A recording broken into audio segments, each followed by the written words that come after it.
現在呢就係舉行。Members, this is the joint meeting of the Panel on Development and the Panel on Housing. We've just formed a quorum. So let's start. Item 1 on the agenda, election of chairman. As Mr. Lau Wong-Fa, chairman of the Panel on Development, has already signified his absence today, so I'll chair the meeting today. I hope you agree to this. So we don't need an election. Thank you, Ms. Chen Yan-Han. I support you. Item 2 on the agenda, increasing housing land supply. Please invite the government officials to come in. We've received 2 papers. First, paper 781 for 2013-14, the administration's paper on increasing housing land supply. The second paper is paper 781 for 2013-14, a background brief on increasing housing land supply prepared by the Legislative Council Secretariat. I'd like to welcome the Secretary for Development, Mr. Paul Chan, the Secretary for Transport and Housing, Professor Anthony Cheung, Mr. Prescott, Permanent Secretary for Transport and Housing for Housing, Mr. Thomas Chan, Deputy Secretary for Development for Planning and Lands, Ms. Ophelia Wong, Deputy Director, District Planning Department, Ms. Ada Fong, Deputy Director from the Housing Department, and Ms. Christine Zhe, Assistant Director of Planning, as well as Mr. Liu Chan-san, the Principal Assistant Secretary for Works. I'll first invite the Secretary to do a presentation. We have a PowerPoint presentation. Thank you, Mr. Chairman. Thank you, Chairman. Thank you for according us this opportunity to introduce to you our housing land supply strategy. We've prepared a PowerPoint presentation on increasing housing land supply. May I defer to my Deputy Secretary, Mr. Thomas Chan. Mr. Chan. Thank you, Mr. Chairman. I'd like to introduce to you what's in the Policy Address 2014 for increasing housing land supply. There will be 4 major new initiatives. First of all, we'll take forward a new round of land use review to meet the new housing supply target, where to identify housing sites for housing purposes. Secondly, we'll duly increase the maximum domestic plot ratios in development density zones. Thirdly, we'll relax the Pok Fu Lam moratorium to release more land for public housing. Fourthly, we'll develop Lantau Island. As for the latest housing supply targets, I believe members are all very familiar with them. The policy address announces that we've accepted that in the next 10 years we'll provide 470,000 housing units in the ratio of 6:4 between public housing and private housing. There are a lot of people waiting for PRH units, and there are a lot of people who wish to improve their living environment. So we'll continue to increase land supply to meet those aspirations. We've all along adopted a multi-pronged approach to increase short, medium, and long-term land supply. In the policy addresses of 2013 and 2014, we've adopted a multi-pronged approach in this continuous effort, be it short, medium, or long-term targets and strategies. We proceed with them concurrently. For new town development, development of quarries, reclamation, or the development of NT North and the development of Lantau Island, as well as reclamation outside Victoria Harbour and cavern developments, etc. They're all in this year's policy address. we'd like to expeditiously boost land supply so as to attain our housing targets. There will be two main initiatives. First of all, through land use reviews, we'd like to identify sites that are suitable for housing uses. As for domestic sites, where and when appropriate, we'll try to enhance the development density such that they can increase our housing production. So these will be our major initiatives in the short term to boost housing supply. In the past year, through continuous land use reviews, in the latest round of review, we've identified about 80 sites with a total area of over 150 hectares of land to, in the next 5 years,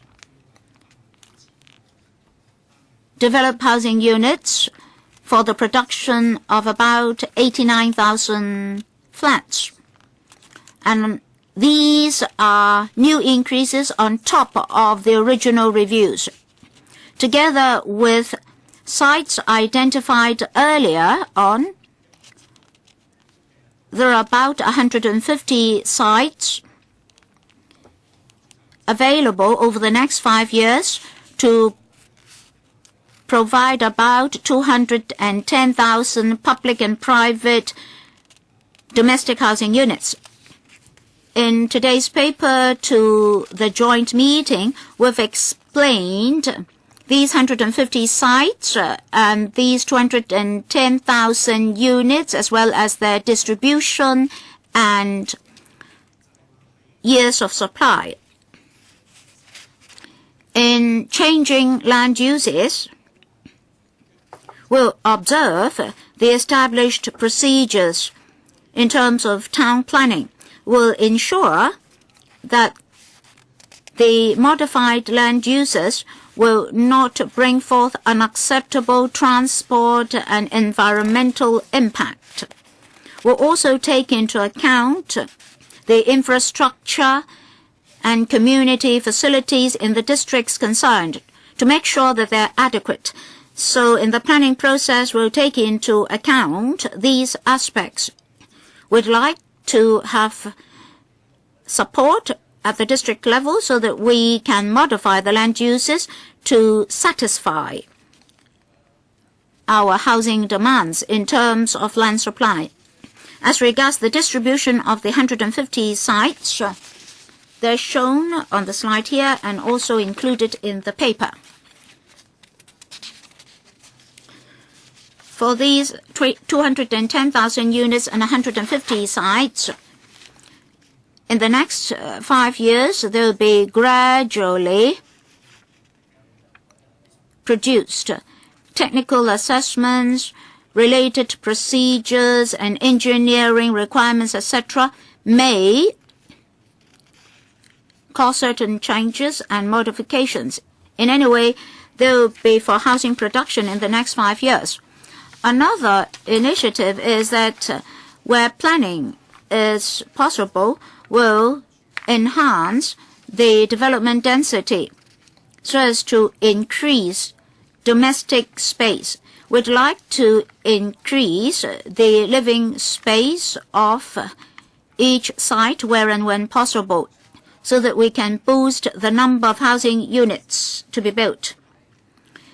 On Island North and Kowloon Peninsula, for the developed areas, the development density is already very high, so we don't propose any increases there. But for other districts like new towns, that is zones 2 and 3 in the urban areas and the new towns, will try to enhance the development density by about 20%. In zones 4 of the new towns, as the density is still quite low and the number of stories also quite low, will enhance the development density to a greater extent. But then not each and every site in these zones will have enhanced development density. As in the past, we will take into consideration the actual circumstances and land uses, infrastructure, traffic and transport, district characteristics, the existing development density, environment, visual impact, ventilation, etc., before we suitably propose an increase of plot ratios. And in the modification process, all these factors would be presented to the Town Planning Board. The third new initiative is to relax the Pak Fu Lam moratorium. Under this initiative, in view of the traffic and transport factors in Pak Fu Lam area, any newly granted sites or redeveloped existing sites, in order to increase living space, administratively will not handle the applications at the moment. But we do consider that to the south of Pak Fu Lam, near Wafu Estate, we have 5 new sites, as well as the Wafu Estate site. So for these 6 sites, we can relax the moratorium so as to release more land for public housing supply, and such that Wafu Estate can be redeveloped. We'll actively consider land uses along SIL West, which would enhance accessibility of these sites. So we propose to relax the Pak Fu Lam moratorium so as to produce 11,900 additional PRH and HOS units. The last initiative is to develop Lantau Island. In the next few years, in terms of infrastructure, Lantau Island will undergo major changes, including the completion of the Hong Kong-Zhuhai-Macau Bridge and Tuen Mun Chaklap Kok Link. In this regard, there are few directions to follow for the development of Lantau Island. First, on the Hong Kong side of the Hong Kong-Zhuhai-Macau Bridge, without affecting the transport of the bridge, we'll consider how we can have F&B, retail, and entertainment developments there. And then we will press ahead in full steam with the Airport North Commercial District development, so that we can develop economic activities near the landing of our bridge. And we will also continue with the New Town, Tung Chung New Town extension. We completed stage 2 public engagement exercise last year, and they will go into PE3 using the proposed OZP. And we'll also identify reclamation possibilities, including that for Sunny Bay. And to further develop Lantau, we proposed to study the feasibility of building artificial islands using reclamation in central waters there, so as to provide new land to provide housing for more population. I also like to take this opportunity to develop a third CBD other than the one in Central and Kowloon East, and to provide more job opportunities. We'll see whether there are possible sites in central waters for the construction of artificial islands. So we've announced the setting up of the Advisory Committee on Development of Lantau. The Secretary for Development, together with all relevant bureaus and also think tanks, members of the academia, professionals, and stakeholders, will see how we can fully grasp the development opportunities of Lantau and make good use of the opportunities brought about by the new developments in Lantau. I pause here. Thank you, Chairman. Thank you, Mr. Chen. Secretary, do you have anything to add? Nothing more. Thank you. And Professor Anthony Cheung, Secretary for Housing and Transport, do you have anything to add? Just very simply, Chairman. And that's about the new housing supply targets. We know that Hong Kong face a serious housing shortage problem, and demand or supply has fallen short of demand severely. So we must have targets to increase housing supply in the long term so that we can address this issue. And as policy address, the CE announced that 470,000 units will be the supply target for the coming 10 years in the public and private sector, with subsidized housing or with public housing accounting for 60% of the new production, and that is up 36% compared with the previous target. This is a very aggressive target, and we have to identify possible sites in a proactive manner. Now, we are not scrambling for land blindly, but we must be eager for the needs of the community so that we can resolve this deadlock. All projects must comply with planning requirements and also requirements for community facilities and traffic infrastructure. New developments will bring new population and will have impacts on the community, and we will consult the local communities as well as district councils as soon as possible to minimize the adverse impacts. We understand that we must have the support of the community at large and the various districts before we can complete the necessary procedures in order to meet the new housing supply target. Thank you. And I open the floor to members. Each will have 5 minutes for questions and answers. I have the following name list: Chen Yun Han, Kwok Ki, Vincent Fang, Alice Mack, Chen Ka Lok, Yu Xiuing, Emily Lau, Albert Chan, Sid Ho, Fernando Zhang. Any more members in the first round? If not, all right, we still have Mr. James So. Madam Cheng Yun Han, 5 minutes for you. Questions and answers. Thank you. The last term of government was not building flats at all. I'm talking about subsidized housing. As a result, we have this serious imbalance in supply and demand. Now, people say that housing is most important. I agree entirely, because property prices have soared so much that employees are very angry. I do agree that we need to identify sites.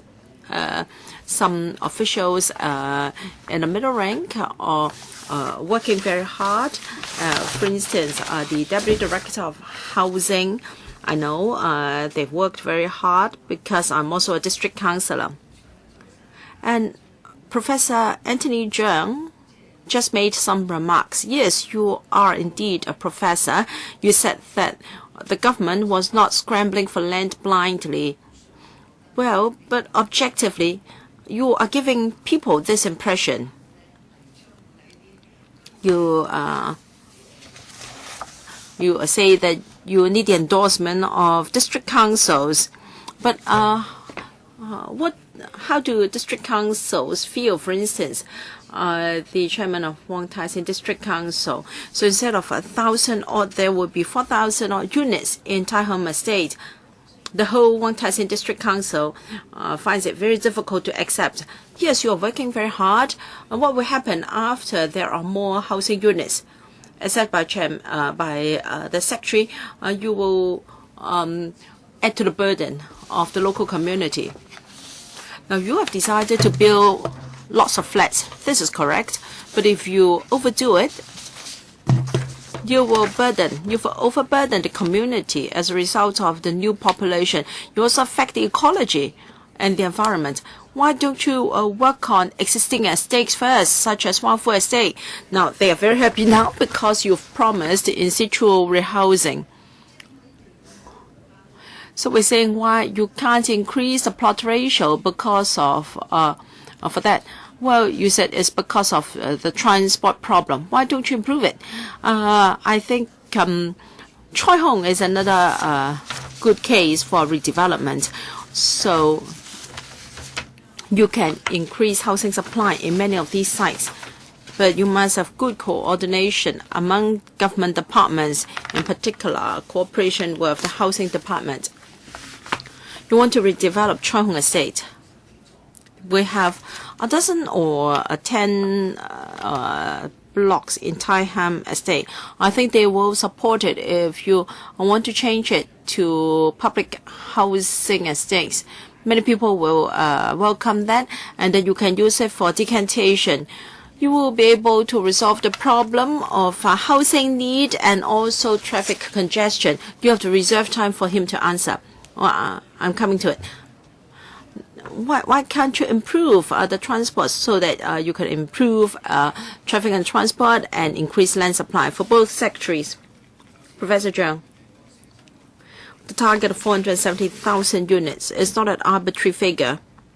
It is based on our assessment of demand. We have neither underestimated or overestimated the future demand. But when it comes to housing projects, we have to balance the various needs of the communities. So we are not doing it blindly. We have to ensure that the community will be able to cope with the increased density. As I explained in the housing panel yesterday, there was a preliminary study on the feasibility of 22 aged PRH estates held by the HD or HA. For cases where there is redevelopment feasibility, we will work out the details, and Wafu Estate is one of them. Well, upon redevelopment, we cannot have a new supply of units overnight.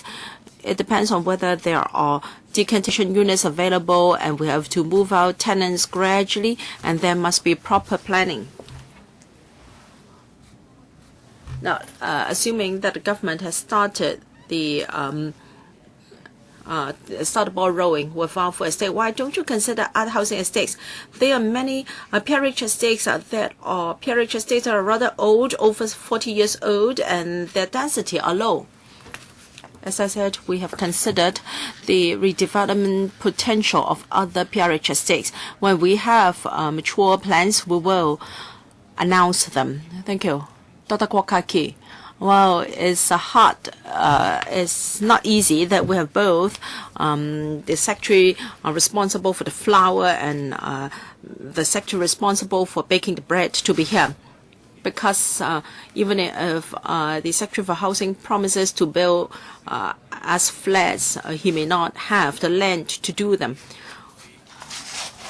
Now, for the sites just outlined to us, I think you will talk about very cumbersome planning procedures, and you are rezoning GIC and green belts without any vegetation, and also industrial sites. Yes, we are all scrambling for these sites.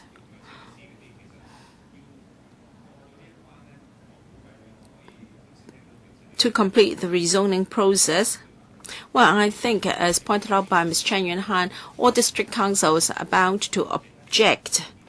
And you want to encourage the local creative industries by rezoning the industrial zones. You will offend the business sector and the industrial sector. We have over 1,000 hectares of land. They are in the rural areas, and yet the government dare not touch them, perhaps because of the rural forces. And I'd like to know whether this 150 sites represents an undertaking from the administration. Now, judging from this table, you have to deliver the sites in 2 or 3 years' time. So are this 150 sites firm or not? And there are zones where the development density can be enhanced. Take Kam Sheung Road as an example. The adverse impacts on the surroundings would be less here. So in 33 hectares of land, you are going to provide less than 10,000 units. I find it strange. Why is it that in some areas you want to scramble for land, and in other sites they are very fit for more high density development, but you have let them go? Does the administration think that the rural areas are tigers and you dare not touch them? Secretary for Development. When I answered the question by Dr. Kwokaki on small house policy, I said that the policy had been in place for more than 4 decades and there was room for a review of the policy. The question is, these rural sites may not be well supported by traffic and transport infrastructure, and legal and other issues are also involved. So this is a rather complicated issue which warrants careful consideration. We have a short supply of land. We have got long-term measures, which I'm not going to repeat, and in the short and medium term, we will adopt measures that can give us flats quicker, given the current circumstances. The policy address mentioned rezoning of GICs, green belts, and also industrial zones. I think this is the most effective means in the short and medium term to help us to resolve the difficult situation. And since 2003, I think we have achieved some progress.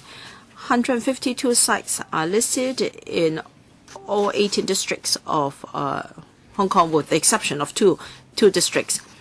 Well, we have been very specific in telling you the exact locations, the estimated number of units that can be provided on each.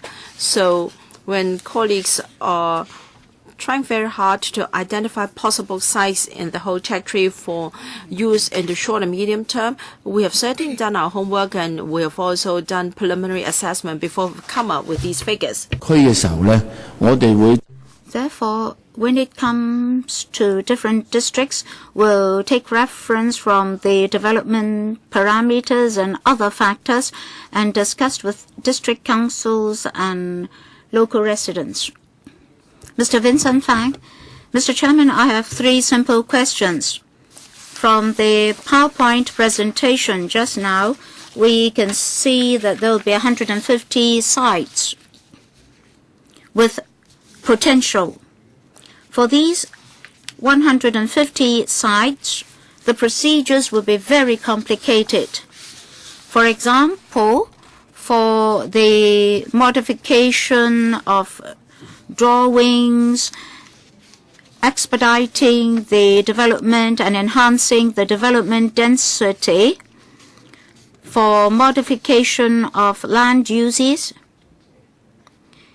In most cases, the proposals would not get through the town planning board.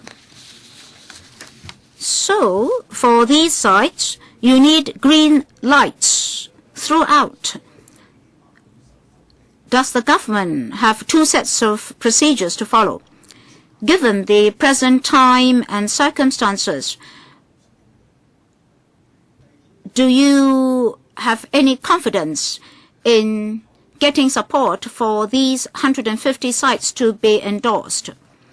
For 2014, 15, and 2015, 16, you get only 60,000 units. And from 2016, 17 onwards, you get 210,000 units. Well, unless C.Y. Leung is re-elected and you can continue with your policy, if there's a new government, how can you make sure that the next term of the SARG will continue with your plans? My third question is very simple. If you are to construct so many housing units, 470,000 in 10 years, do you have sufficient construction workers to cope with the demand? Who will answer? Mr. Chairman, Concerning these 150 sites and land use modifications, as well as other requirements, be it private developers or the government, we need to go through the same set of procedures, that is, the town planning procedures. And the requirements to be met will be the same. In other words, for each and every site, if we are to change the land use, then we have to consider infrastructure, traffic and transport volume, air quality, sewage treatment, etc., etc. We have to pass all these requirements and make sure that there won't be unacceptable impacts before our proposals will get through. So the standards will be the same. Within the government, in terms of working procedures, not just the Development Bureau will be involved. Our brother and sister bureaus and departments will collaborate with us. For transport and traffic impact, we'll identify solutions together with the Transport Department and the THB. This is just an example. How are we going to ensure that our work will continue? The most important point is society agrees with us. Society recognizes that our direction is correct. The general public is very concerned about housing, and we now want to identify more sites for that purpose. And together with the THB, we would like to timely produce enough housing units to meet public demands. I believe with continuous public demands, we'll get support. As for construction workers, yes, there's a shortage. Therefore, in recent times, we've adopted different measures and adopted a multi-pronged approach to solve the problem. We try to train more workers. Therefore, in recent times, the CIC, through various ways and means, try to train more workers. And sometimes, together with the industry, they try to recruit workers first before training them. As for the design of housing units and housing blocks, we'll try to adopt standard designs and, as far as possible, use prefabricated units so as to reduce the number of workers required. Besides, we did a presentation to the Labour Advisory Board. In the next few years, be it public works projects or other projects, we briefed them on the workload as well as manpower requirements. We'd like to streamline future working procedures as well, so that for various trades and industries, if we cannot train enough local workers timely, we can import labor. Ms. Alice Mack. Mr. Chairman, for the 152 sites, I can see the 50 sites are in NT West, covering 5 district councils, producing 94,000 units. That is a third of the 150 sites will have to get support from NT West district councils. In paragraph 19 of your paper, you say that you'll consult the district councils concerned. So district councils will be consulted on these 50 sites.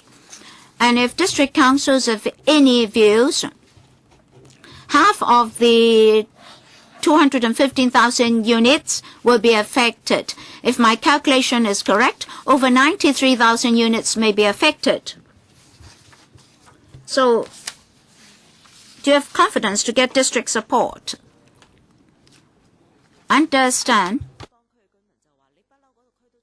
In Kwai Chung, there will be 2 blocks of housing units, but the residents say that existing facilities are inadequate already. So how can you guarantee to them that with these new housing units, the facilities will be enough? I believe the Housing Department will have to consider ways and means to convince the local residents. As for Hung Shui Kiu NDA, yesterday I also asked questions about it. In Hung Shui Kiu NDA, apart from the tens of thousands of units to be built, 100,000 jobs will be created. Yesterday, Mr. Chan did not really answer my questions, but now Professor Chung is here.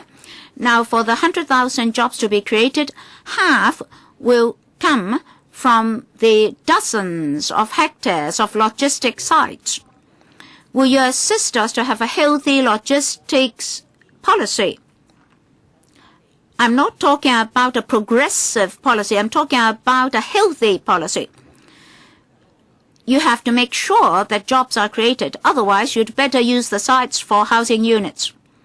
So one question for the Secretary for Development and the other for the Secretary for Transport and Housing. Mr. Chairman, I'd like to thank Ms. Mack for her concerns. For the 150 sites and land lease modifications concerned, the tasks involved won't be easy. We must obtain understanding at the district level. Apart from our bureau, relevant departments will support us in this task. As for individual sites and districts, it depends on what the concerns are. We'll try to identify practicable solutions to solve the problems. In the short and medium term, there are not that many choices. We propose to modify the land uses of 150 sites and to increase the development density. That will be a task for the whole society. In the past, we did have encouraging examples. For example, in Manshan, originally we intended to change the land use, and later, after consultation with district support, we identified another 2 sites for land use modifications and producing more floor space. In Kuntong, a similar example also occurred, so we'll definitely try our very best to do it. Professor Chung, Mr. Chairman, Ms. Mack mentioned logistics.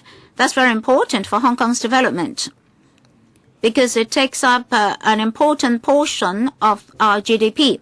Our logistics policy is to encourage the further development of the logistics industry to head towards modernization and high value-added services because we face neighboring competition in terms of port facilities and transport. We have to provide ancillary support. And together with the Development Bureau, we've provided a platform for discussion so that we can address future challenges. Secretary, I came into contact with some members of the logistics industry. They're not that confident in tens of thousands of jobs to be created. If you cannot create job opportunities, you might as well use the sites for housing units. So you must have a logistics policy. Time's up. 5 minutes per member, including questions and answers. Kenneth Chan. Thank you, Mr. Chairman. In the past 2 days, we've been discussing housing problems, development problems, and today we have this joint meeting. You see that colleagues are dwelling continuously on similar subjects. Now, nobody will disagree that we need to build more housing units to address our housing needs. Nobody will deny that there are problems. But I believe that if we are to reach social consensus and a common direction, then the accuracy of information will be very important. That's why yesterday at the Development Panel meeting, I asked the Secretary about the 150 sites. Now I'm told that it's 152 sites. I'd like to know where they are. Members of the public also want to know, maybe out of worry. We want to know where they are. And yesterday the Secretary told me that I'll know it today. And now we have this simple table with the sites distributed throughout various districts. Well, you must give me the lot numbers, the exact locations. For example, the II.II District Council had been discussing 9 to 10 sites. We need information in that regard in order to proceed with our discussion. But still today, we don't get the details. Well, sooner or later, you have to face this issue. So I request the government to provide us with the specifics, including the locations of these 152 sites, so that we can be more focused in our discussion and to facilitate consultation at the district level. And for those who are to be affected, whether or not they have views, whether or not they are residents, they can take note of these developments timely. And yesterday, many colleagues asked about town planning procedures. The government said that there will be 152 sites with over 200,000 housing units. But you see, members don't just want the papers. They want the annotations. They want the exact figures, not just approximate figures. They want to know the assessment procedures, the application procedures, the engineering procedures, etc., etc., etc. Well, the devil very often lies in the details, so we have to know the details in time. Don't just tell us that we're going to have hundreds of thousands of units in 10 years, etc., etc. We understand the difficulties of the government. We're very grateful to Professor Cheung for repeatedly saying at different meetings that there are difficulties. So I hope this is not like the Great Leap on the mainland in the past. The government should be frank with the public. Sometimes because of geotechnical issues, or maybe the site is a green belt, you're grabbing it, and we may have GIC sites with reasonable public expectations, and you now want to grab them as well. So, Professor Cheung, thank you for your honesty.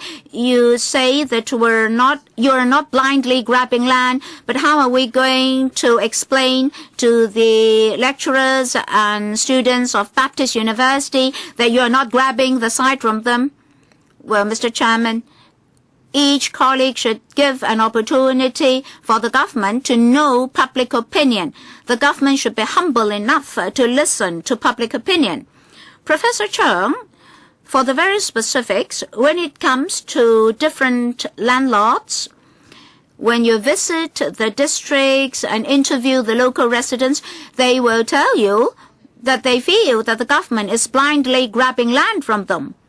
And you shouldn't deny that in certain cases. Well, I remember when Mr. Paul Chan answered our oral questions in the electrical meeting, he said something about PLA sites. Well, colleagues have been working very hard to urge the government to be very careful with private lots, PLA sites, small house sites, village house sites, etc., etc. The government must present comprehensive explanation to the public to explain why residual land sites in green belts or even a site of 1,000 odd square feet are to be grabbed by the government. 40秒，所以 You have spent 4 minutes 40 seconds, so I think it's impossible for him to answer in the remaining 10 so seconds. But you do the same from time to time, Chairman. Well, but now I'm chairing the meeting. Secretary, can you respond? You adopt double standard. No, not when I chair a meeting. When time's up, he certainly cannot answer. You are wasting other people's time. The chairman has certainly not wasted any other member's time, but he had 20 seconds left. You wasted his 20 seconds. Mr. Yu Si-wing, I want to express my dissatisfaction. Now it's Mr. Yu Si-wing's turn. I express my dissatisfaction with the way the chairman chairs the meeting. Thank you. It's my turn now. Mr. Yu, 3 questions. The government has recently announced the report for tourism. By 2017, we will have 84,000 hotel rooms, and I think many of them don't have the completion time for delivery yet. And it's expected that we won't have enough hotels to meet or to receive tourists. So for the coming 10 years, I'd like to know what's the government's plan in the provision of hotel sites. Second question, traffic support. So there are many plans in the coming 5 years, and also development in Pok Fu Lam. There will be another 11,900 PRH or HOS flats. I support that, but we know the Pok Fu Lam road is very narrow, and towards central you have to go via Victoria Road to the South Aberdeen. So there will be another 40 to 50,000 people living there because of the extra units. So I'd like to know what is the government's plan in transport facilities. And in the past 10 years, 200,000 population was planned for Lantau, but currently the population is only less than 100,000. There is no mention of Lantau in the coming 5-year plan. I believe you would like Lantau to reach its regional planned target of 200,000 people living there. So in the coming 10 years, how are you going to ensure that target can be met? Professor Zheng, I'll answer the question on TNT support. Yes, when Wafu Estate is redeveloped and also the surrounding 5 sites are developed, there will be new population. Mr. Yu mentioned 11,900 extra units. When we consult the relevant district council, we will give details. And as said in the recent policy address, the government is actively considering the construction of SIL West. Mr. Chen, hotel sites. In recent years, we have put to sale sites for hotel construction, and under revitalization of industrial buildings, we offer incentives for some buildings in industrial zones. Now, if they are not suitable for redevelopment into residential blocks because of manufacturing activities going on, well, such buildings can be used for commercial purpose, including hotels. We have received, or rather, a number of applications involving a considerable number of hotel rooms have been approved. And in new areas, whether we're talking about NTEs or Hong Shui Kiu NDA, there will be commercial zones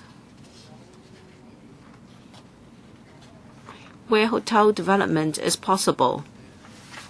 Regarding Lantau, last year we conducted the Tung Chung New Town Extension PE2. As said by Mr. Yu Shiwing, Tung Chung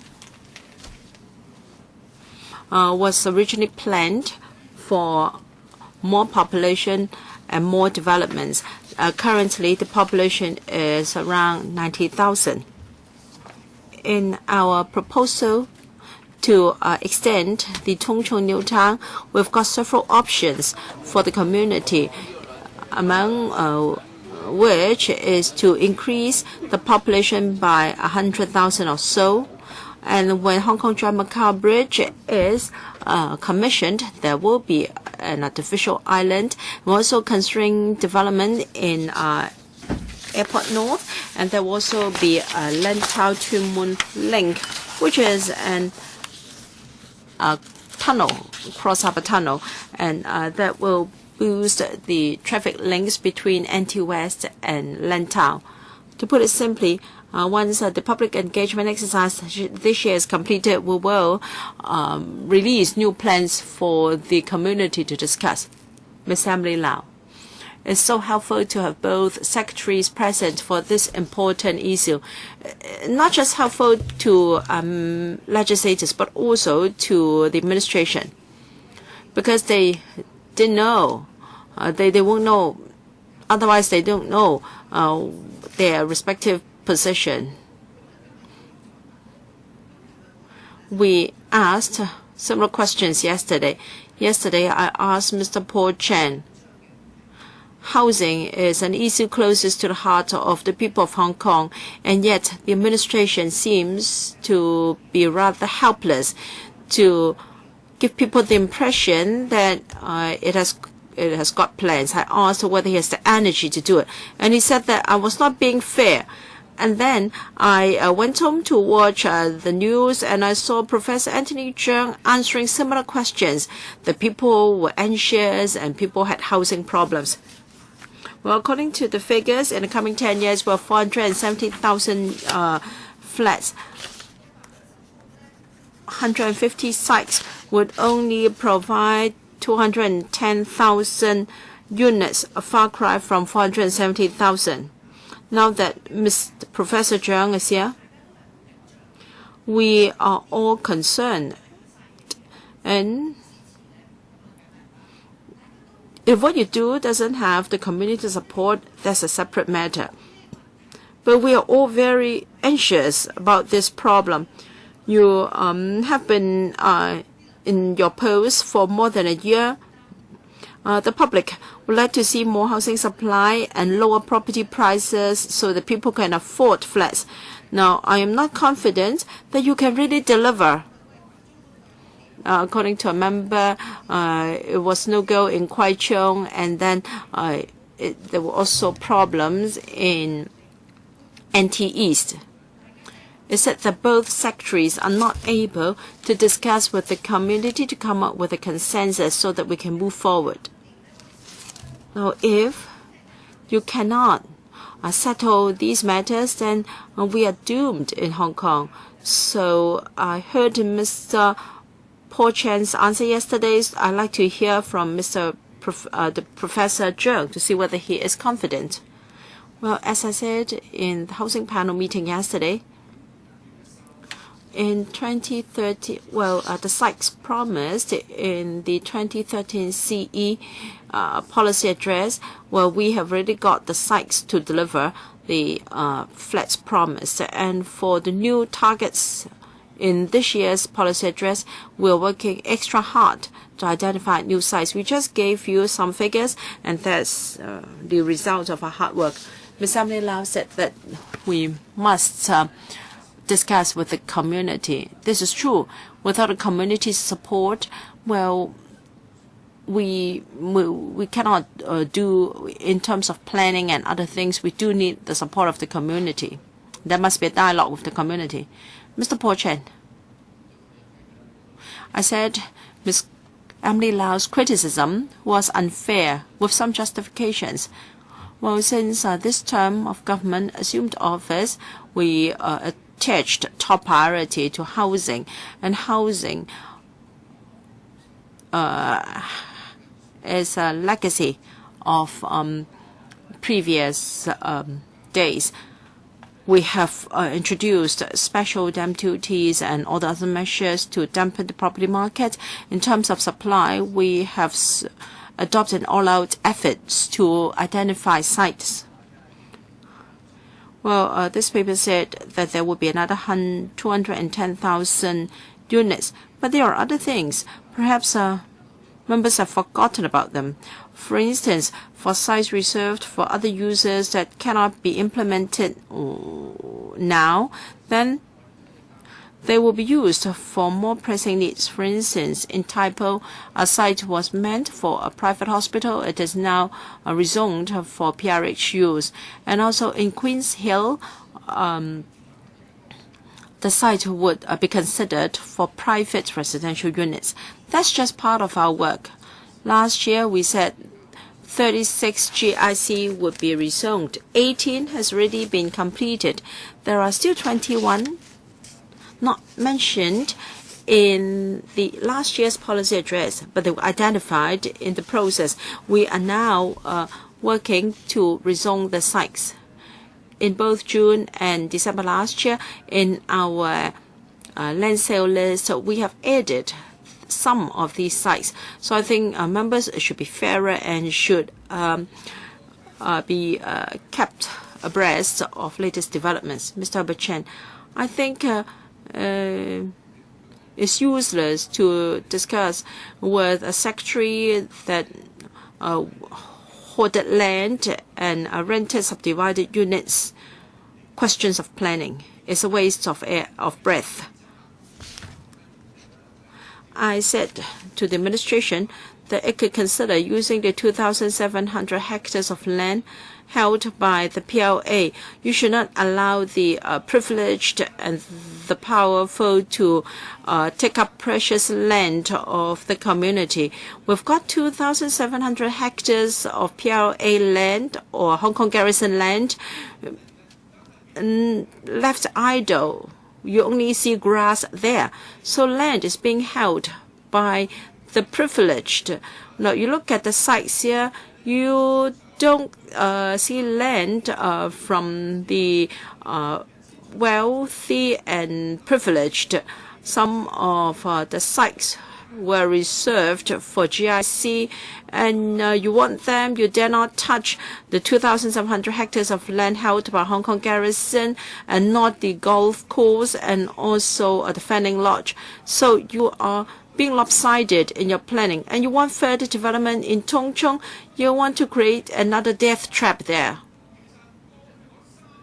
In the past 3 decades, now you're going to provide about 47,000 in the coming 10 years on an annual basis.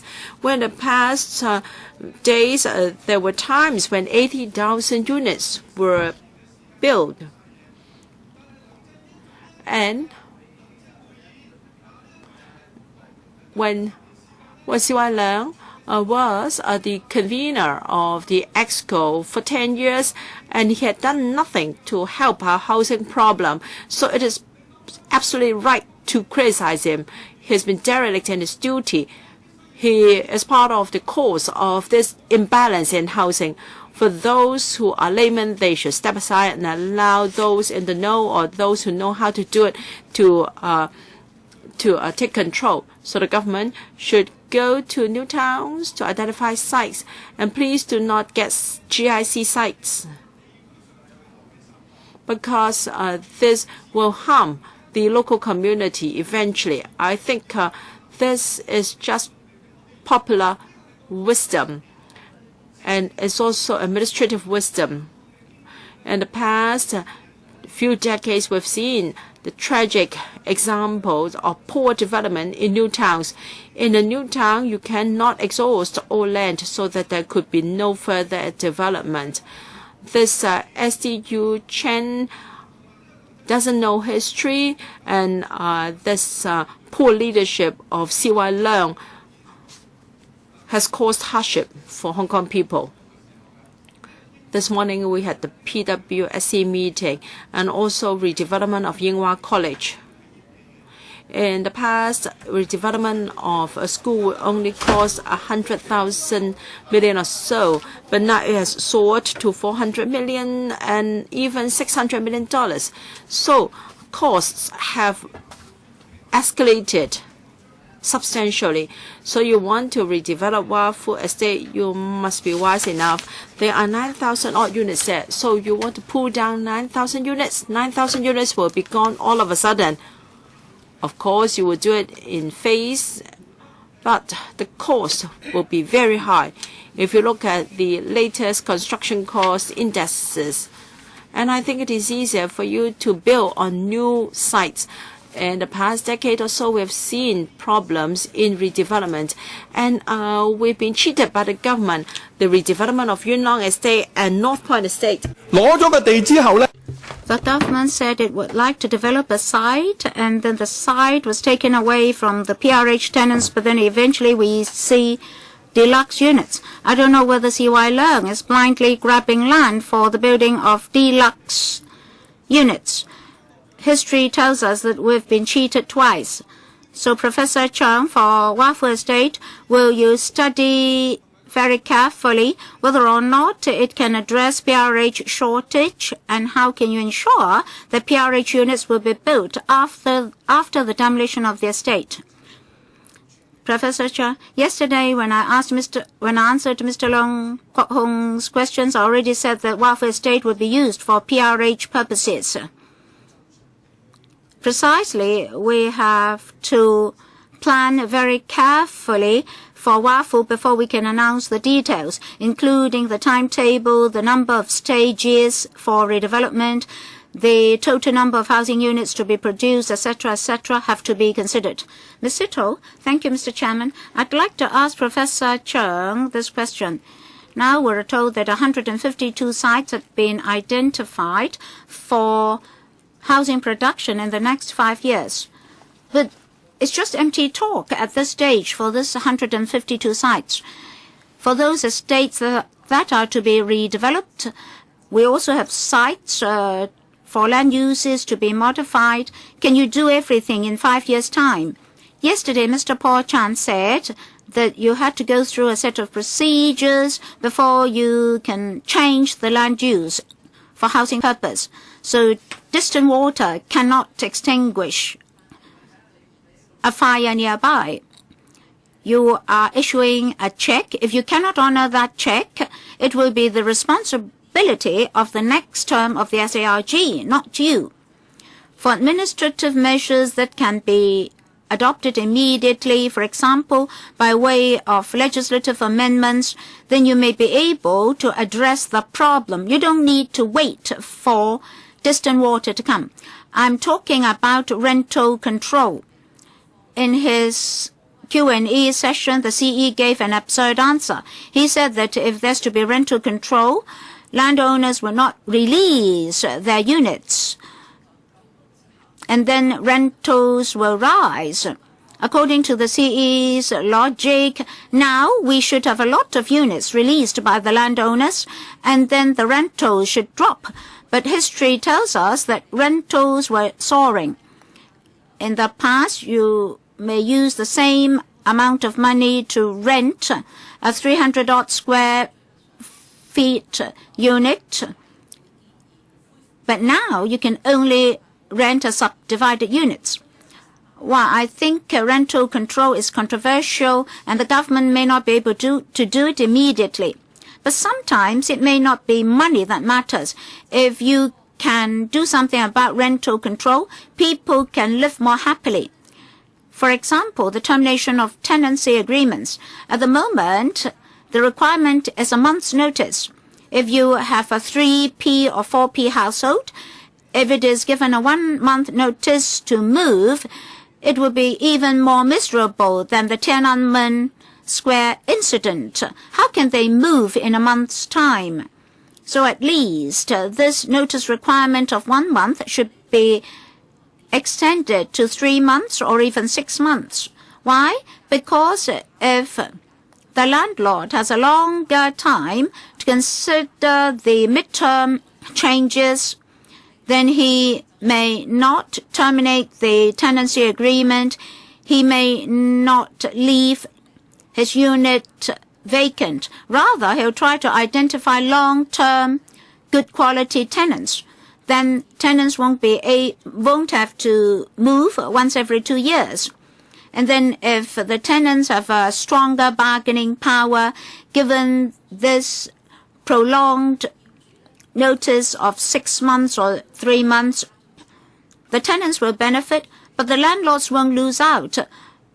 Although he cannot drive out the tenants so easily, he'll be able to enjoy long-term rental benefits.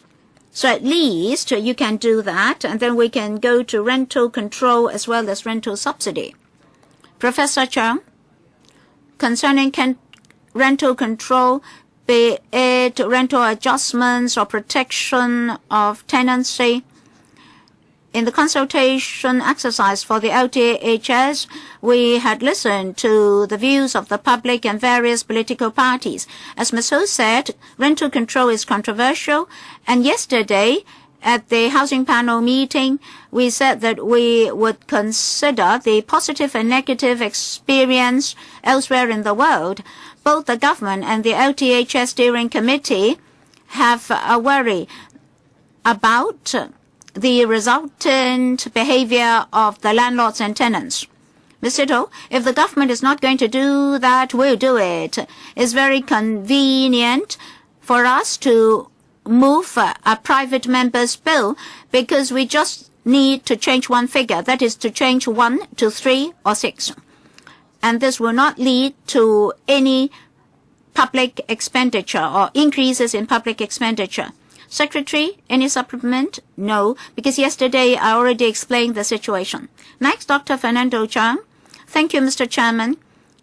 Concerning rental control and the protection of tenancy on the part of the tenants, we already challenged C.Y. Leung in his Q&A session. We asked whether or not his arguments are substantiated by evidence, and we're awaiting figures from the bureau directors. We really need empirical evidence. Otherwise, C.Y. Leung just keeps on saying something, and our tenants are continuously under huge rental pressure. Mr. Chairman, housing and land are big issues. Let's look at the figures. We have about 2.4 million tenants, but for permanent housing units, 2.6 million. That means if each household is given a permanent domestic unit, we still have a surplus of 200,000 units. So in Hong Kong, do we have inadequate supply or uneven distribution? We have to consider that. For our permanent domestic units, 50% are in the private sector, 30% rental units or sold units. So distribution is important.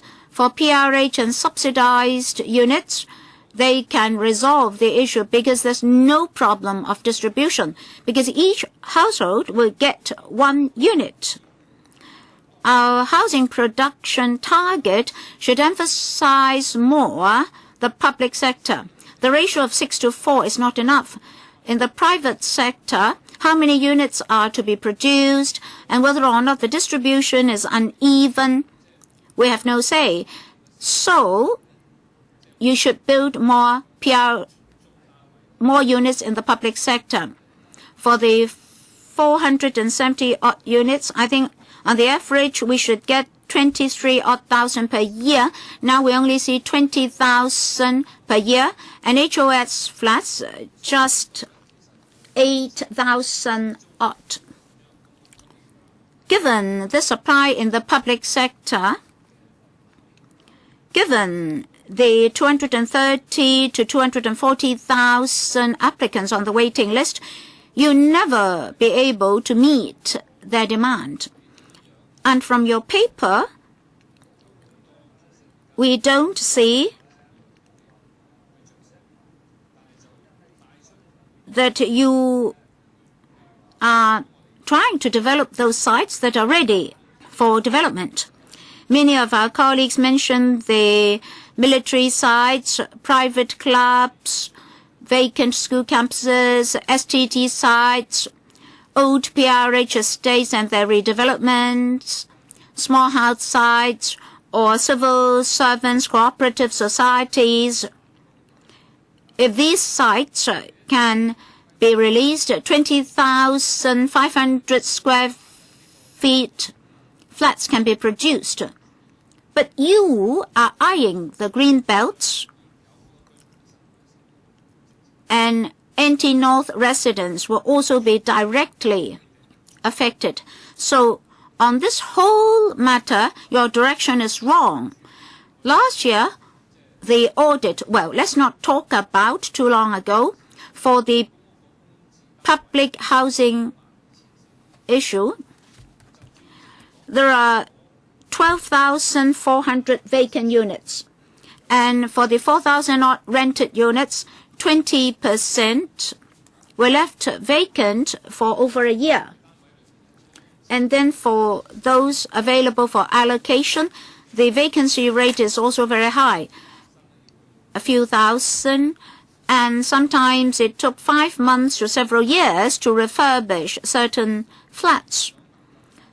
So on this audit report, How can the government more effectively enhance the turnover of these vacant flats, such that those on the waiting list can get their flats earlier?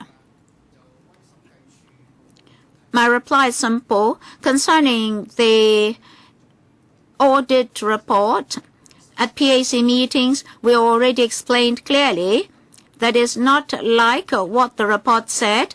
It's not true that we're not allocating vacant flats. If members are interested, we can supply our reply to members. As for the number of units exceeding the number of households, that comparison may not be appropriate. We have publicly clarified the matter. I can provide the same information to members again. Only 4.3% of the units in the private sector are vacant, and in the public sector, PRH sector, is less than 1%.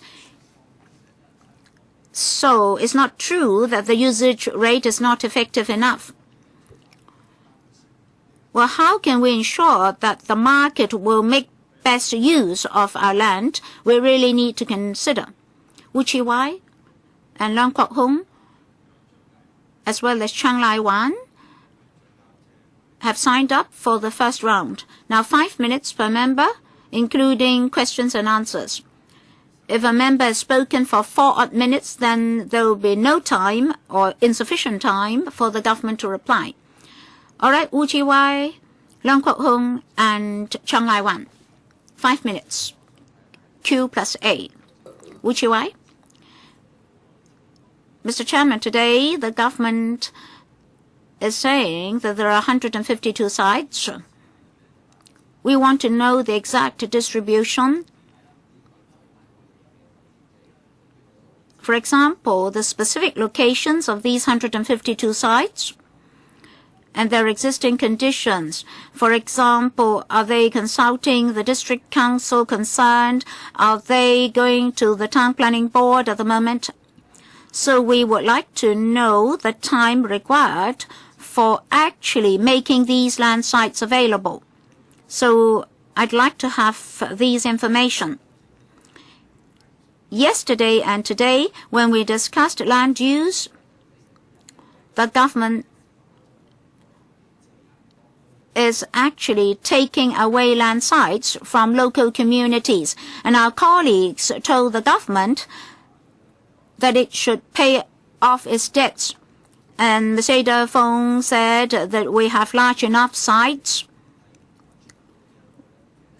We understand that on different occasions, different government departments said different things about community facilities. So in actual fact, they're competing for land. It's very good. Today, we have the 2 bureau directors together. Now, for the plot ratio cap on public housing, I believe it can be enhanced. When the bureau directors discussed with local communities, for example, when changes of the plot ratio in GIC sites are discussed, I'd like the 2 bureau directors to tell us, to confirm, that the plot ratio of 1.5 in the public sector can be enhanced so as to complement the shortage of community facilities. And then about redevelopment. Well, Pak Tin can be redeveloped because we have new estates in Sham Shui Po. Wah Fu can be redeveloped because in the vicinity there's another receiving estate. And Kowloon East, I think in the short term, we only have the lower, one new block in Lower Outer Court Estate, and also in Tai Ham Estate of Diamond Hill, there will be 3 parish blocks suitable for decantation. So, if you believe that there is development potential in some of these communities, you must grasp the opportunity. Otherwise, once the opportunity is lost, it's lost forever. Now, if you're thinking of Anderson mine Anderson Road, then for tenants living in very accessible PRH estates, they will not consider this site. Thank you. Mr. Chen, I will answer the first two questions. 152 sites. Well, we already have their locations. Otherwise, we won't be able to list them out and give you the rough number of figures available. We're going to announce them gradually, because we have to confirm the development parameters and the boundaries of each site. We must examine these issues first, and then it will be more convenient for the community to consider these proposals when the details are confirmed. So when we consult respective districts, we will present those figures. So these data will be available gradually. And in PRH development, there is the flexibility of 1.5 as far as the plot ratio is concerned, or rather, plot ratio is concerned, and when necessary, appropriate adjustment will be made. We all talk about GIC sites, not the commercial zones. You want to increase the plot ratio of residential zones by 20%, but GIC sites are so important. Why can't you increase the development density a bit further? The plot ratio is set out in the OZP. If we want to change it, planning procedures apply. Perhaps I should give the floor to Ms. Wong of the Planning Department to supplement. However, time's up, so all right, we'll wait until the second round. All right. In the second round, perhaps the administration can answer outstanding questions. Mr. Leung Kwok Hong. Professor Zhang said that the vacancy rate in Hong Kong is 4.2%. Well, as far as I know it, wealthy people like to evade tax after buying properties, so they just ask people to occupy these flats. You can find, you can go and see. So how do you obtain such figure?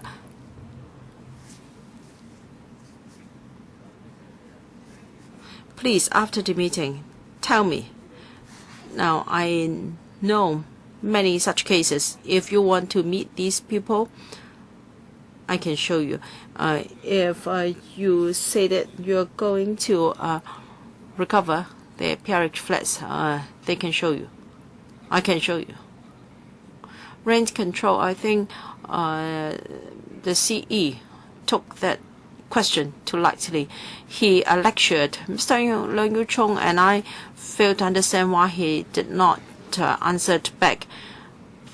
The CE said that it was ineffective. Well, perhaps ineffective in other places, but effective in Hong Kong. Which city has got the special measures to curb property prices?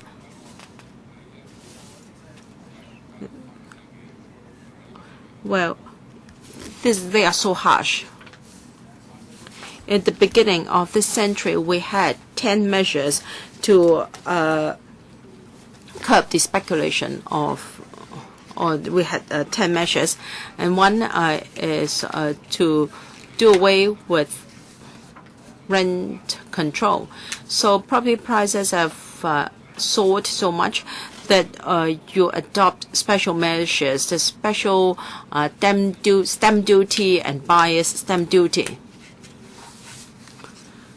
If the CE doesn't give us evidence, I will ask him to eat his words. Now, it was a formal Q&A session. If he had actual evidence, he should show us, and that I will be assured. So I'd like to ask Mr. Chen whether he supports the CE. Does he think that what he said was true? You now tell us that you're going to conduct a study, and he said that it was already a measure known to be ineffective. Now, I said, you just announced. Wang Kok Heng and also other colleagues heard what I said. I already said long ago that there should be rent control. So what do you want to do? If the CE has got secret measures kept by Zhong Lang, he should let us know. Okay. Secretary, do you think that what CE said was a scientific conclusion or just an arbitrary remark?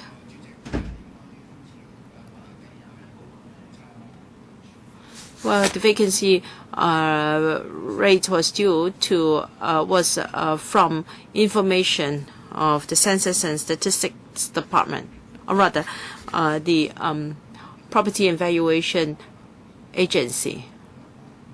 And I will also provide more detailed information.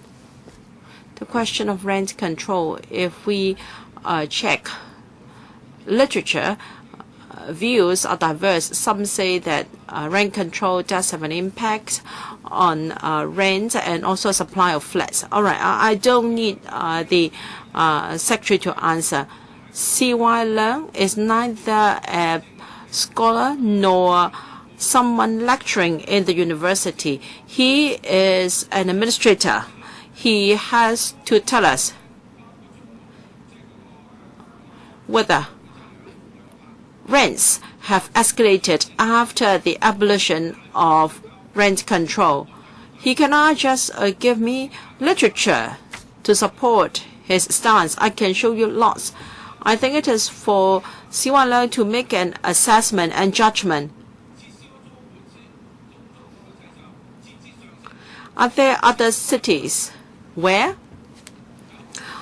rents have gone up after the abolition of rent control? Because in Hong Kong, we have the harsh measures to control demand or to manage demand. All right, Ms. An Jiang, Mr. James To, and Mr. K.K. Fong, and I myself will be the last in the first round.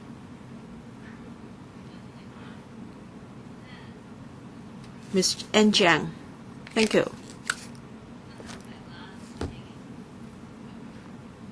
The two secretaries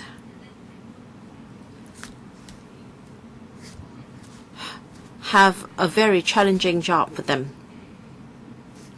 Yesterday, I read a document from the CIC about construction activities in the past few years, and then it suddenly jumped in 2003. And then in Hong Kong, we also have to identify sites and build more flats. And there are also the 10 major infrastructure projects. Even if you have sites, let me tell you, you won't be able to deliver the flats in time because manpower supply is also tight. Some large construction companies have got this pirate plans. They grab supervisors, managerial staff from one another. So one manager of one company is responsible for finding 2 more managers for the same company. So I'm sympathetic. I do appreciate that it's very challenging for you to find sites and to build flats.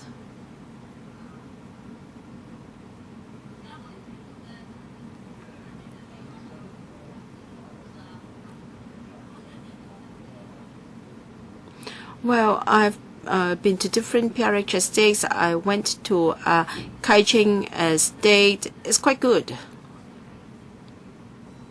I went with a few colleagues, and they felt rather they had mixed feelings. Went with staff members. They're earning $2,000 per month, and they're no longer eligible for PRH, and yet they cannot afford even HOS. Our PRH is very well built, so those who have earned a little bit more have to live in SDUs. So, Secretary, please consider our circumstances. Those earning about $20,000 may choose to earn a little less than $14,000. That is not to go beyond the income limit so as to be eligible. So some youngsters may decide not to work so hard.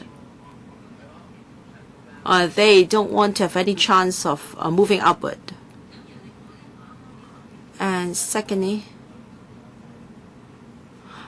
some members here talked about rent control. We used to have it. As far as I know, it was not really a big problem for landlords. Why do I say so? Because landlords prefer to lease their premises to corporate tenants. I don't know. Is it true that rent control did not govern corporate tenants? If that's the case, it will even be harder for individual tenants. Professor Cheung, I think Ms. Jiang's appreciation of our new PRH estates. We do attach significance to quality, but in fact, we're not being luxurious. We ensure that our flats are usable and of good quality. Yes, some who have earned a little bit more than the income limit may not be eligible for PRH, nor can they afford private housing. Well, this is a long-standing issue. It is not easy to strike a balance as to fixing the income limit, because if the threshold is lower, then more people will be eligible. But if it is higher, then it's not the same. But we have to consider both the housing and non-housing expenses in making that limit. As for those who are not eligible, in future we'll try to provide more PRH units to meet their needs. Next, Mr. James Doe. Mr. Chairman, I'm asking about the 150 sites that require land use modifications for future use for housing production. Our colleagues asked that you have to go through statutory procedures in order to change the statutory plans. Well, I don't know whether all these are government sites. Well, this is a complicated matter. I don't know whether they're all government sites. Well, I assume that all these sites are in the control of the government. Well, in Kowloon City, well, if you have 8 sites, I don't think you'll wait till you recover all the 8 sites, all right? Otherwise, it will be too late. Well, I assume that you'll be able to resume all the 8 sites.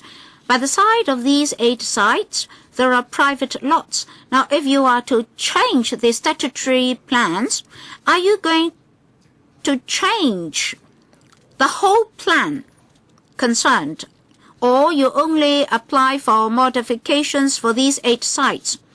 In the process, the issue of fairness will emerge. People will ask, are you adopting the same standards? say for transport flow or vehicular flow, you may apply to the town planning board for modifications, and then the landlord of the neighboring lot may also go to the town planning board to apply for modification. And there's no policy that public housing should be given priority. So you may have this unforeseeable fairness issue. The landowners of these lots, particularly if they are the major land developers, they may play, so to speak, judicial reviews with you. And then if you collapse, if you fail in your applications, then it will be their turn to win. And the same may occur in Kutong. So will you try to compete with them in terms of pace? And I'm afraid that the town planning board may not know what to do then. I'll defer to Ms. Wong, Deputy Director of Planning. I'd like to thank Mr. To for his question. Mr. To is correct. All these identified sites are government sites. Is her microphone on already? Yes, or maybe I can speak even louder. We're trying to identify government sites. No private lots are involved.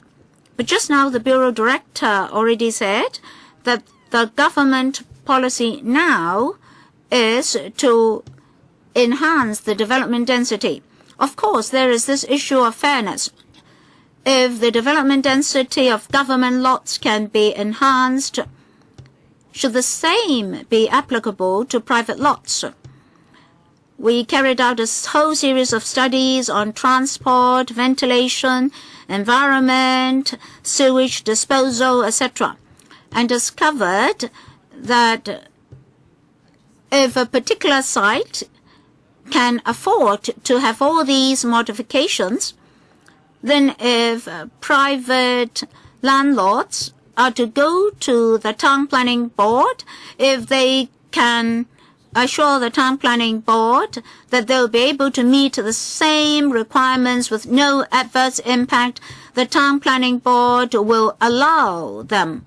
So there's no question of unfairness. Well, if there's only one access road, for example, and we have a government lot, of course you won't tell me where.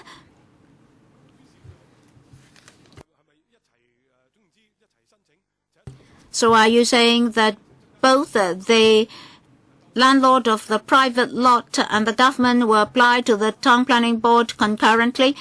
Should they compete in pace? Well, it depends on the details of the applications received. I'd like to remind the government that it has to handle such cases very carefully. In this world, we must be fair. Otherwise, the credibility of the town planning board may be at stake. And some people may ask whether or not you're using this to benefit the land developers. For the first round, we still have Mr. Frederick Fong, Mr. Paul Tse, and myself. I'll be the last speaker. 5 minutes, including questions and answers. Mr. Frederick Fong. Mr. Chairman, I'd like to focus on the redevelopment of old districts. I won't repeat the land issues. There are 3 areas that can be used for redevelopment, particularly PRH estates, because these are government properties. So if they are to be redeveloped, it will be easier for the government to master the resources available. Well, there are 100-odd sites that have to go through the town planning board, EIAs, etc. So I believe that will take a great deal of time. The ADPL submitted a paper to the Housing Department. We say that there are estates below 24 stories with more than 35 years in age. There are about 39 of them. and 12, more than 40 years old. Upon redevelopment, 100 units can become 250 units if you enhance the plot ratio of 1.5.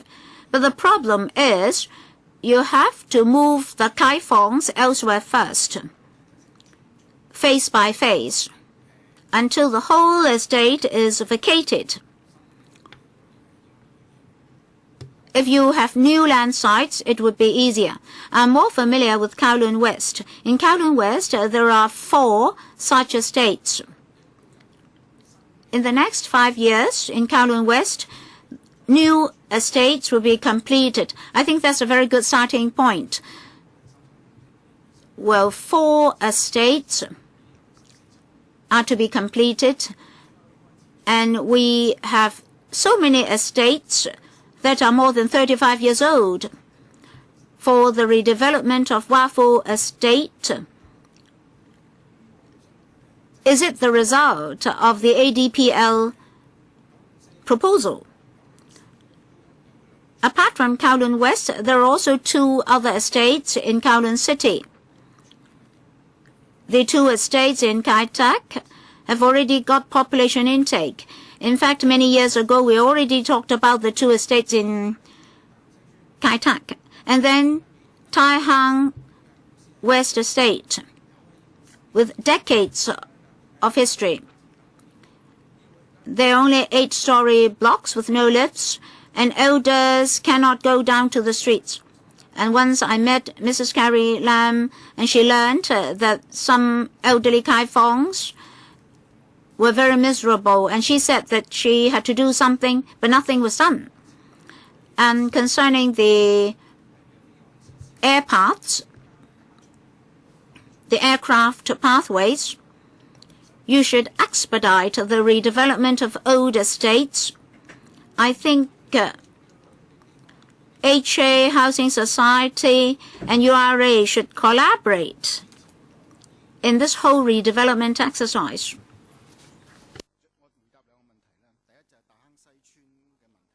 For Tai Hang Sai Estate, we have a management company with the intake standard. In the past, I told Mr. Fong and concerned groups that the management company did have contact with the tenants. The estate belongs to them. From the standpoint of the Housing Authority, if there are specific proposals, we're happy to consider them. As for very old PRH estates, as I said in the housing panel meeting, last year, the HA carried out 22 inspections of these very old estates and their redevelopment potentials. We have to consider how many more units we're going to get upon redevelopment. We have to consider whether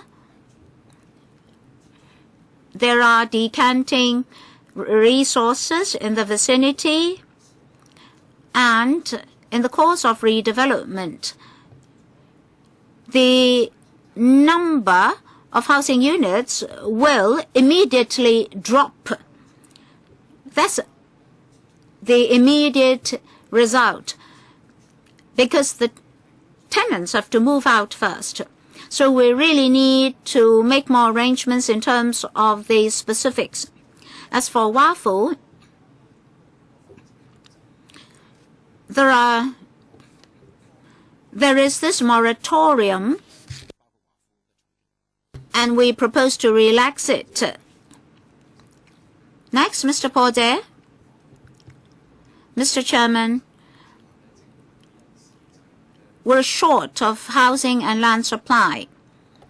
So the government is trying to adopt appropriate measures to address the issues, for example, by enhancing the plot ratio. We can understand the government's initiatives. For GIC sites, there is zoned GIC for certain reasons. But now the administration proposes that such sites be resumed for housing production. The Town Planning Board considered the Lei Yue Mun multi-story car park project. It seems that the government would like to produce housing units on that site as well. I believe the administration will give due consideration to all factors concerned. The government has to make sure that it makes a wise decision. Many staff members of the Town Planning Board posted slogans on banners to say that they are overworked. Their workloads have been too heavy. So I wonder whether, as a result of the CE's remarks, everybody is to proceed. I just want to know whether you have considered staff resources. I'm not a scholar or an expert, but when I first became a lawyer, I worked on rental control. A number of litigations resulted. I fully understand the harms of rental control. If you have rental control in a free market, there are bound to be problems. I actually oppose the harsh measures. In a free market, you shouldn't have rental control. In particular, for the middle class,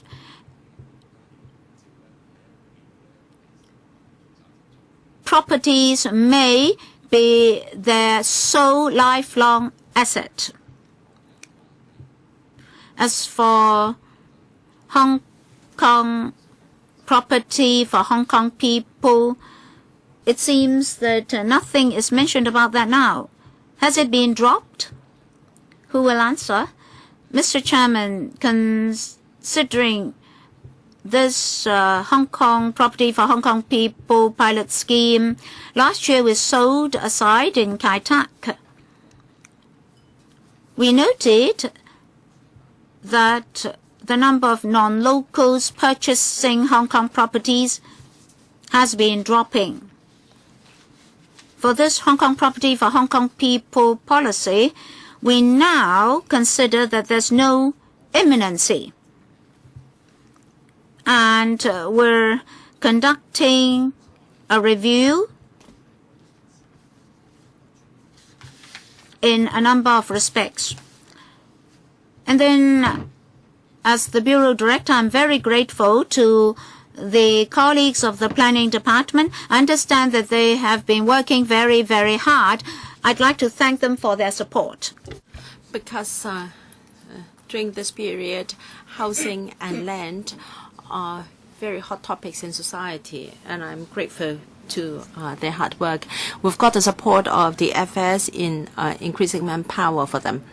And as mentioned in the policy address, we will have an interdisciplinary team to support our efforts and the follow-up work in identifying land. And I ask Mr. Policy to rest assured when it comes to GIC sites. When considering rezoning, GIC sites will have comprehensive consideration where provision is needed, will do so. The overall principle is after rezoning, the community will still be able to meet the Hong Kong's planning standard guidelines when it comes to community facilities. And rent control. I think Mr. Z has already expressed his reservation about rent control. Indeed, there are diverse views on this subject in the community. Mrs. Regina Ip, first round 5 minutes, and second round 1.5 minutes each. I myself will pass so that you can all have a chance. I'm not going to spend my 1.5 minutes. Mrs. Regina Ip. Thank you, Chairman. I'd like to ask Professor Zheng the question of the stamp duty. Can the Secretary assess? Now, the stamp duty Ordinance 2012, Amendment Ordinance 2012, because there are 2 in total. I'd like you to assess the impact on the residential property market. How much has the market been adjusted as a result of the stamp duty? How effective it is? And as for the exemption from the stamp duty, at first there was an exemption for those under 18 years old that attracted a lot of criticism, and the Secretary was willing to listen to our view, and I moved an amendment to remove that exemption. And there are complaints from the members of the public that they thought that there was exemption, so they purchased properties for their underage kids. So can they be granted that exemption regardless? I don't think there are many of them involved. So how will they be eligible for the exemption? Regarding the buyer's stamp duty and also special stamp duty, after their introduction, I think the market has stabilized. And then in addition to 2013, there was also a doubling of ad valorem stamp duty in 2013. I think the market has more or less stabilized as a result. However, prices do not just move according to our tax system. There are changes in the external environment, in the local environment, so you really can't just consider the impact of extra stamp duty in a standalone manner. But I believe they've been useful and positive in the healthy development of our residential property market. And there was concern expressed in the Bills Committee that if those who are 18 are allowed to be exempted, and if their parents are not permanent residents of Hong Kong, that may be a loophole for abuse. So we believe the argument had a point, so we accepted the amendment. But for those who already purchased properties, how would they be eligible? I think, well, in any legislative process, amendments are always positive, and no one can preempt the final amendments endorsed. So we cannot just guarantee that it will be the outcome, because we have to go through the proper legislative procedures. That means once the amendments are passed, then they still have to pay that stamp duty. Is that right? Unless they can change the buyer to someone who is eligible for exemption under the law. Now, if finally the law is passed and even a permanent resident in Hong Kong who is under 18 is not eligible for exemption, then he cannot enjoy the exemption. I know the bill would be, or the change in that the change or future amendments will have to be done by negative vetting. I agree to that. Do you think when there can be changes? As I said, the measures were exceptional measures in exceptional times, so it was passed.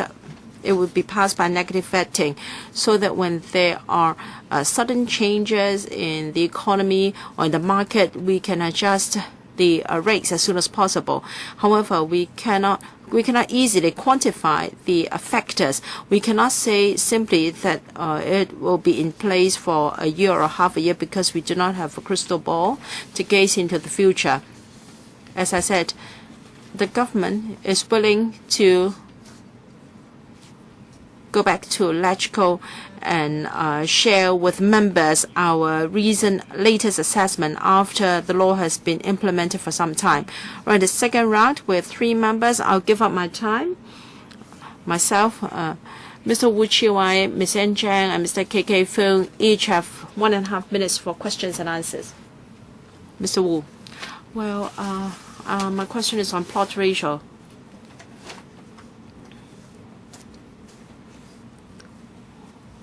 I think when dealing with rezoning, we've encountered similar problems, and the HD says that the plot ratio of a GIC is fixed at 1.5, and therefore they cannot be flexible.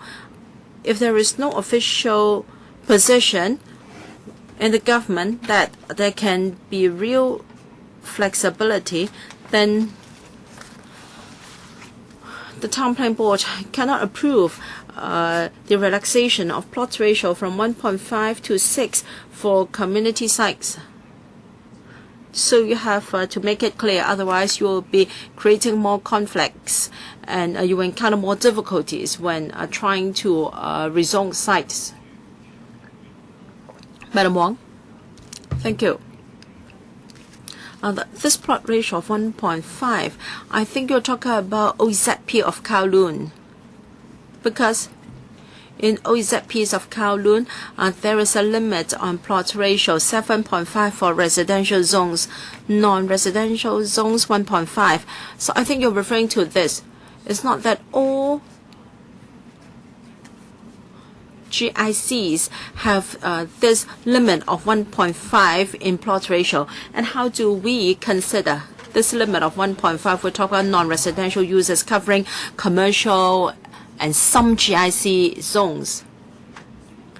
Because some GICs might have encroached upon residential users. So depending on the needs of individual sites and also the facilities concerned, if we are talking about a rezoning, we can have a separate plot ratio for that to address that problem. So we deal with it individually. Your time is up. Ms. N. Zhang. I want to ask about redevelopment of old areas. Now, in some places, we have so-called toothpick blocks. Now, they are razor-like buildings. And the Urban Renewal Authority may slow down its pace as well. So I'm quite concerned about development, urban redevelopment. Will you consider comprehensive redevelopment? Well, the URA will not certainly would not slow down its pace. In our contact with the URA, we've expressed to them the view that urban renewal is an important task, and we support them to enhance their efforts. And urban renewal is about resources, availability, and then in some places the buildings are so dilapidated that they need redevelopment urgently. But in Kowloon City, in the Urban Renewal Consultative Forum, there was a report submitted to the Bureau on the rehabilitation and upgrading of Kowloon City. So we have received that report. We will study the recommendations in details, and where appropriate, we will adopt their suggestions. And we will also see what we can do in the light of the Kwun Tong experience. Mr. KK Fung, what I said about urban renewal has not been answered. Now, the flight path is not just about Kowloon City. Even Yau Chi Mong and Sam Shui Po are affected. Now, the air path is already liberalized so that building heights can be relaxed. And please do not just think of the built-up areas for Kowloon Town where you have low rises. Well, you can have redevelopment there. You can have so many more flats. Do not just think of redevelopment in the slums of the city. People who are rich have cars, they can live as far as Lantau, and they can still drive back to work. Well, as I said, in Kowloon City, we have some redevelopments. And as I said, there's a report submitted by Kowloon City Redevelopment Consultative Forum for us. So covering Kowloon City, Ma Tau Wai, and the 13 streets there, they have made recommendations on the priorities. Mr. K.K. Fung talked about other places such as Yau Chi Mong and Kowloon Tong.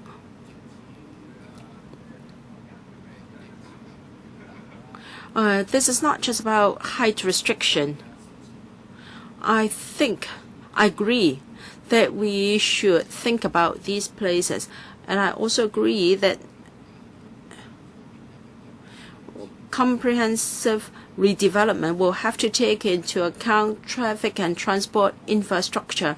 Kowloon Tong, for instance, is a very busy station at peak hours in particular. So this is a limit in terms of traffic and transport facilities. All right. AOB items, no AOB. I declare the meeting closed. May I wish you good health and every success in the Chinese New Year. Thank you.